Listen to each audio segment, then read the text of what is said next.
So recently I did a video where depending on when you watch this of course, where I fitted the new wheels to the Evo, which I love, they look fantastic, but they kind of highlighted to me or re-highlighted to me the fact that the ride height on the car I'm just not happy with. It sits a bit too high. I know it's a rally car, I know it's never going to be slammed to the floor really, because that's not the look that these cars have and that's not how the bodies sit, but it's still too high. So what I thought I'd do today is basically get the wheels off and adjust the BCs and drop the height a little bit just to make it look a bit nicer and just to sort of get rid of some of that ridiculous beach buggy arch gap.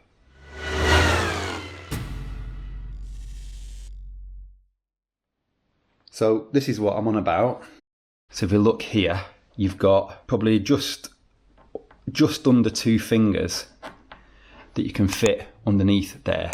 But I reckon that can drop, obviously I'll measure it, but that can drop a little bit on the rears, and the fronts are 2 fingers clear, so the fronts can definitely drop a little bit. So we'll start with one side at a time, jack the car up, obviously do some measurements first, I won't video, jack the car up and then have a play with adjusting the BCs, which I think is pretty straightforward, but we'll find out when we get the wheels off. A few inches later. So hopefully you can see this all okay.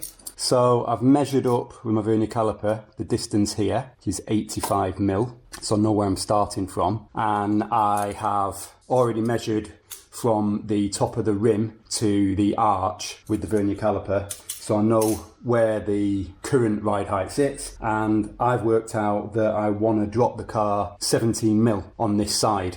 All sides were pretty good actually, it's just one of the rears was lower than it should be. So what we need to do is, we don't want to, so this is basically what adjusts the preload on the spring. So you want that to be tight, and this is the locking ring here that locks this ring in place, and this is the locking ring here, this is for the ride height. So we want to undo this and twist it 1.7 centimeters anti-clockwise so it's sitting a bit higher, and then using our spanner, this just about works, thank fuck, we're going to spin this in the clockwise direction to tighten this body. You can see it moving there actually, to tighten this body in. So it's 1.7 centimeters further down, tighten it all up, we should be good to go.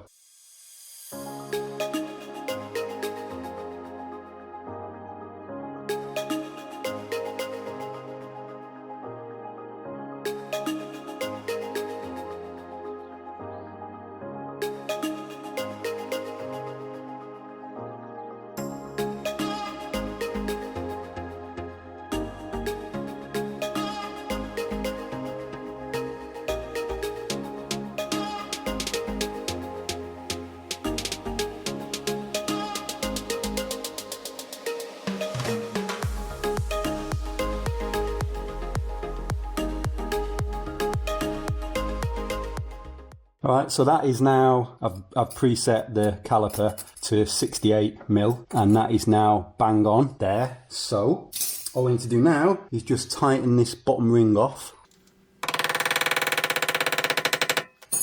so it won't come loose, and we are done. Drop the car down, put the wheel on first, that would help, and then see how the height sits, and then we'll do the rear. 12 seconds later. So that's the wheel back on.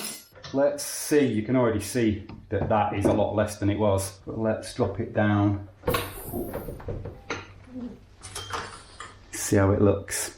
So that now should be, we want that to be 8.5, this is how I've been measuring it. So that's 91 mil now, so we still need to take a little bit more off there, but that I think sits a lot nicer than it did. So I will adjust it a little bit more and then hopefully we'll get it right.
So that's the front wheel done, one side, and I've worked out that for every 1.5 mil of adjustment on the strut, that equates to 1 mil drop. So using that calculation, I can easily now work out all round what I need to do in terms of how much drop I need to put on the strut, on the body, for it then to sort of give me the ride height I need on the car. But I'm really happy with how this is looking now. I think this looks great. So hopefully it doesn't rub too badly, but let's move on to the rear. Okay, I've measured this one up, and this one is currently 10.8 centimeters. So I've already loosened this bottom ring off. So I know how much I need to lower that by. So just a case now of spinning this round like we did on the front, and then lowering the body, we hope.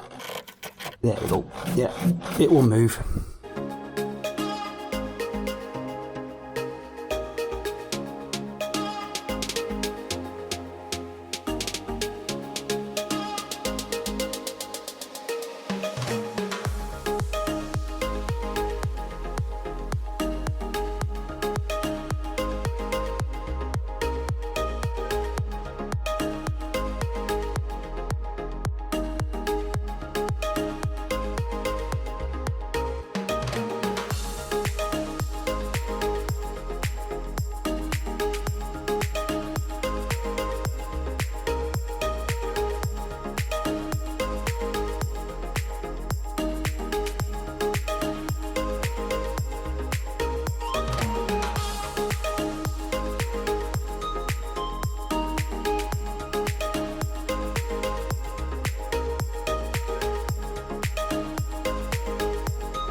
Okay, so that is the car dropped back down now, and it is 87 mil high, so it's 2 mil high. I'm going to leave it at that because it's basically, my rule of thumb is up to the knuckle there, and that's spot on for me. And because this is quite a thick fender here, or arch, kind of inner edge, I don't want this to be sort of rubbing and hitting on the tyre and wrecking this plastic, which is very hard to replace. So I'm happy with that. The other thing to bear in mind is that because each corner of the car has a different weight on the damper, so front driver side is the heaviest corner because that's where the driver sits, that's where the steering column is, that's where the engine is, and other things. That is the heaviest corner, so there's more weight on that corner. So to set a car up properly for a racetrack, you corner weight the car, which is where you take the weight at each corner of the car and then you adjust the ride height to play with that weight and to distribute that weight more evenly to try and get that perfect 50-50 balance and get the sweet spot in the middle of the car for the weight so it handles better. We don't need to do that on a road car, but it still comes into play, which is really cool. So the fact that I've lowered this to 8.7 has meant that the front has dropped from 8.5 to 8.2. So I don't want to fuck about with it any more than that.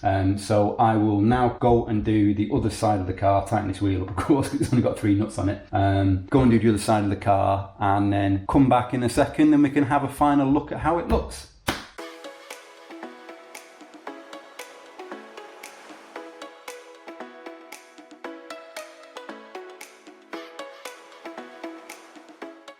Okay, so about 2 hours later now, and we are done. I did front left, rear right, front right in that order, and I've only adjusted each corner once. I'll show you the numbers in a sec of where it started and where it's ended up. The rears are going to need adjusting, they're going to need raising a little bit, and I'm going to need to shave the arch trim because it's just too close and that's going to cause a problem, I'm sure. So that's my next job to do, not in this video. And I'm going to leave the suspension to settle, even though it shouldn't need it. I'm going to leave it to settle overnight, just see if it does anything to it. And then, like I say, I'm going to adjust the rears because they are too low now.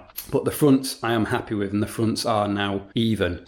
One thing I would say with the BCs is I don't like BC coilovers. I think they are shit. They are what, under £1,000? I mean, I've put more expensive suspension on the Audi A3 than is on the Evo. BC I do not rate. Don't know how good their more expensive stuff is. That might be pretty cool. I might have a look at that in the future. But the BR, which is the entry level stuff, it's shit. I mean, it'll lower your car, but that's about it. So the ride quality and how it handles kind of the rebound and things like that is just not very good. You can tell it's cheap cheap damping, like the technology is not very good. But I have to say, having KWs on another car, which are twice the price of these, the KWs after a year were all rusted and fucked, and the adjusters had totally seized and just fell off, so you couldn't adjust the damping anymore on the KWs. Utterly crap. And everyone else with KWs I know has the same problem, so I'd never buy KW again. These BCs, everything as you saw, fully twisted, everything was smooth, everything was free, everything was easy, there's no rust, there's no corrosion. They look great.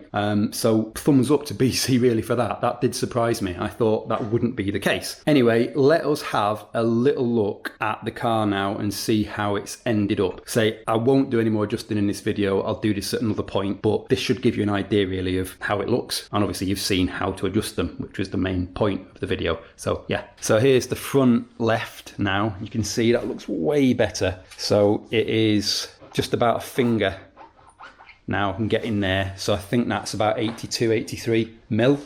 The rear looks way better, but the rear I can get my little finger in. But yeah, it's not more than past your fingernail, not to the first knuckle. So too low, unfortunately. I think that is 76 mil, I think. And this side, no, sorry, the other side is about 78 or 80, I think.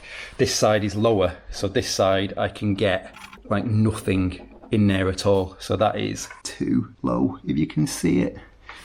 This camera does not work well in low light. And then the front here is over a finger, weirdly. And that's how that sits. I'm gonna have to fiddle with the rears, like I say. It is a dark art suspension, I've got to say, like corner weighting and stuff. I'll do as good a job as I can, but and obviously when you're stripping more weight out, that changes things too. Do the best job I can, but hopefully this video has been useful in showing how to adjust the BCs and sort of seeing the difference on the Evo really. So thank you for watching.